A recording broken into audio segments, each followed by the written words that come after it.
আমরা অডিটের বিভিন্ন ফর্ম আলোচনা করেছি। আমাদের মোটামুটি 8 নম্বর ফর্ম পর্যন্ত আলোচনা হয়ে গেছে। তবে 8 নম্বর ফর্মের মধ্যে এখানে বাকি রয়েছে income and expenditure sheet, cash abstract receive and cash abstract payment, এগুলো বাকি রয়েছে। আজকে আমরা যেটা আলোচনা করব ফর্ম নাম্বার 9। তো ফর্ম নাম্বার 9 এ আমরা প্রথমে চলে যাচ্ছি। এই হচ্ছে আমাদের ফর্ম নাম্বার 9। তো এখানে সমস্ত কিছু লক করা আছে, আপনি কিছুই চেঞ্জ করতে পারবেন না। দেখেন এখানে আমি যখন এই ক্লিক করতেছি লক, সমস্ত কিছুই লক করা আছে। কেন? আপনার এগুলো চেঞ্জ করার দরকার নেই। আমরা প্রথম যে ভিডিওটা দেখেছিলাম যেটা ছিল অডিট রিপোর্ট, সেই অডিট রিপোর্টের এখানে আমরা ডেটগুলো বসিয়ে নিয়েছিলাম। এখান থেকেই ওই ফর্ম নাম্বার হচ্ছে 9 হচ্ছে যাচ্ছে সমস্ত ডেটগুলো। তো আমি তাহলে ফর্ম নাম্বার 9 চলে গেলাম। এবার এটা আলোচনা করব। তার সঙ্গে সঙ্গে এবার প্রশ্ন হচ্ছে এই ফর্মগুলো আপনি পাবেন কোথায়, সেটা এক নজরে আপনাদেরকে একটু দেখিয়ে নিই। এর জন্য আপনি চলে যাবেন ক্রোম ব্রাউজারে। তাহলে আমি ক্রোম ব্রাউজারে চলে যাচ্ছি। তো ক্রোম ব্রাউজারে আসার পর আপনি হচ্ছে সার্চ করবেন। সেটা ব্রাউজারটা আপনি ক্রোমও নিতে পারেন বা মজিলা নিতে পারেন, ফায়ারফক্স, যাই ইচ্ছা সেটা আপনি সেখানে লিখবেন helpheadmaster.wordpress.com। এটা লেখার পর আপনি সার্চ দিবেন। সার্চ দিলেই হচ্ছে এভাবে আমি সার্চ করে নিচ্ছি। তাহলে সার্চ করা মাত্র এই ওয়েবসাইটটি খুলে যাবে। এটা আমার নিজস্ব ওয়েবসাইট, উপরে আমার ছবি আছে, আর কিচ্ছু নেই। এখানে আমি একটু নিচে নামবেন, এই যে ক্যাশ বুক অ্যান্ড অডিট, এখানে আসবেন। এখানে আসে অডিট ভেরিয়াস ফর্ম, এই অপশনে ক্লিক করবেন। তাহলে অডিট সম্পর্কিত সমস্ত ফর্মগুলো আপনার ডাউনলোড হয়ে যাবে। তাহলে এখান থেকে আপনি ডাউনলোড করে নিতে পারবেন। তো আমি আবার সেই হচ্ছে ফর্মে আমি চলে যাচ্ছি ব্যাক। এই হলো আমাদের 9 নম্বর ফর্ম। তো 9 নম্বর ফর্মে যে সমস্ত অ্যাকাউন্ট আপনার স্কুলে বা প্রতিষ্ঠানে রয়েছে, সমস্ত অ্যাকাউন্টগুলো নিশ্চয়ই কোনো না কোনো অ্যাকাউন্টের তো কোনো না কোনো নাম রয়েছে। তো জেনারেল ফান্ডের মধ্যে একটা হচ্ছে স্যালারি অ্যাকাউন্ট। আপনার প্রতিষ্ঠানে যদি স্যালারি অ্যাকাউন্ট থাকে তাহলে আপনি এখানে স্যালারি কথাটা রাখবেন, না হলে এখানে আপনি 0 বসিয়ে দিবেন। এগুলো আমি সব হচ্ছে এডিট করার অপশন দিয়ে দিব।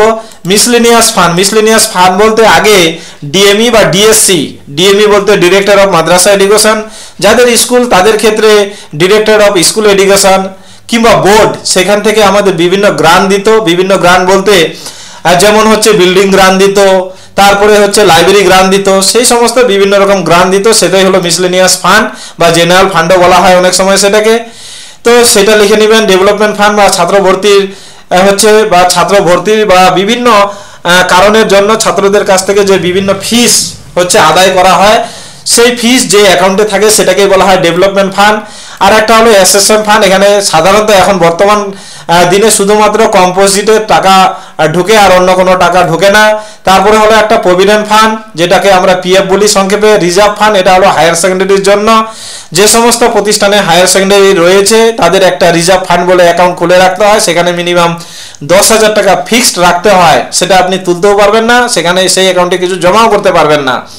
তারপরে হচ্ছে বিল্ডিং ফান্ড, এটা আগে ছিল, যদি আপনার থাকে তাহলে আপনি দিবেন, নাহলে দিবেন না। এসএসএম টিএলএম ফান্ড, এটাও আগে ছিল, এখন বর্তমানে নেই, আপনার থাকলে দিবেন, নাহলে দিবেন না। এনপিজিএল ফান্ড, এটা 2014 সালে ছিল, এখন বর্তমানে নেই, আপনার থাকলে দিবেন, নাহলে দিবেন না। তাহলে এই হলো আমাদের 9 নম্বর ফর্ম। তো 9 নম্বর ফর্মে আমরা কি লিখবো? যদি স্যালারির অ্যাকাউন্টে আপনার ক্লোজিং ব্যালেন্স অর্থাৎ 31/3/2025 এই ডেটে যে ক্লোজিং ব্যালেন্স, সেই ব্যালেন্সটা আপনি এখানে বসাবেন। এবং সেই টাকাটা কোথায় আছে, ব্যাংকে আছে না সেক্রেটারির কাছে আছে না কার কাছে আছে না ক্যাশ ইন হ্যান্ড আছে, যেখানেই থাকুক না কেন সেই ঘরে বসাতে হবে। আমার প্রতিষ্ঠানের ক্ষেত্রে স্যালারি অ্যাকাউন্টে কিছু টাকা রয়েছে, সেই টাকাটা আমাদের ব্যাংকের অ্যাকাউন্টেই পড়ে রয়েছে, তার জন্য ব্যাংকের ঘরে আমি দিয়েছি। যদি ক্যাশ ইন হ্যান্ড থাকে তাহলে এই ঘরে বসবে, যদি সেক্রেটারির কাছে টাকাটা থাকে তাহলে এই ঘরে বসবে। এবং এই যে স্যালারি অ্যাকাউন্ট, সেই স্যালারি অ্যাকাউন্টের এখানে আপনি অ্যাকাউন্ট নাম্বারটা দিয়ে দিবেন, ব্রাঞ্চ দিয়ে দিবেন, সমস্ত কিছু আপনি দিয়ে দিবেন। আমি জাস্ট কয়েকটা সংখ্যা দিয়েছি, বাকি সংখ্যাগুলো দেইনি। আপনার ক্ষেত্রে যেটা হবে আপনি সেটা দিবেন।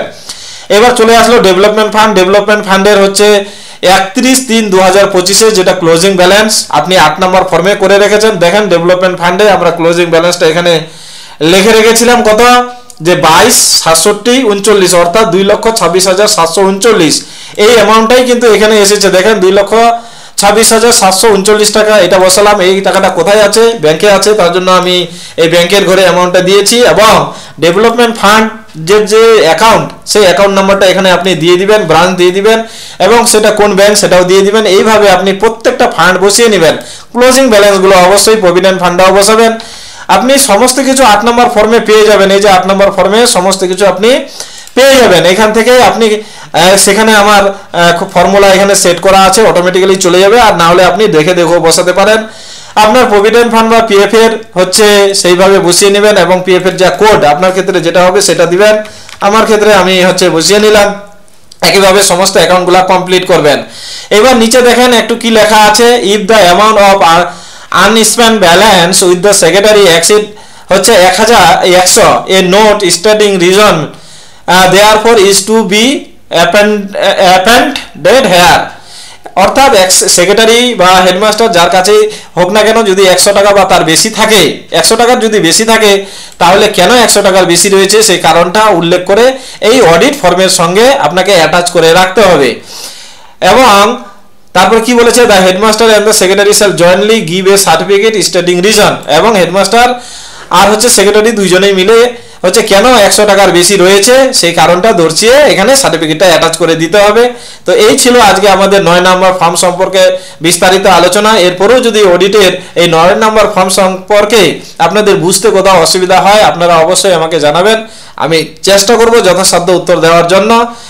আর একটু বলি, এখানে এই যে হোমে ক্লিক করলে আপনি কিন্তু হোমের এই ফর্মে চলে আসবেন। তাহলে আমাদের 9 নম্বর ফর্ম পর্যন্ত আলোচনা হয়ে গেল। এরপরে আমরা 10 আলোচনা করব, তারপরে অ্যাপেন্ডিক্স বি করব, লিস্ট অফ অ্যাসেট করব, তারপরে আমরা এই 3টা ফর্ম লাস্টে আলোচনা করব এবং মেন ক্যাশবুক কিভাবে লিখতে হয় সেটাও আলোচনা করব। তাহলে আজ এ পর্যন্তই, ধন্যবাদ।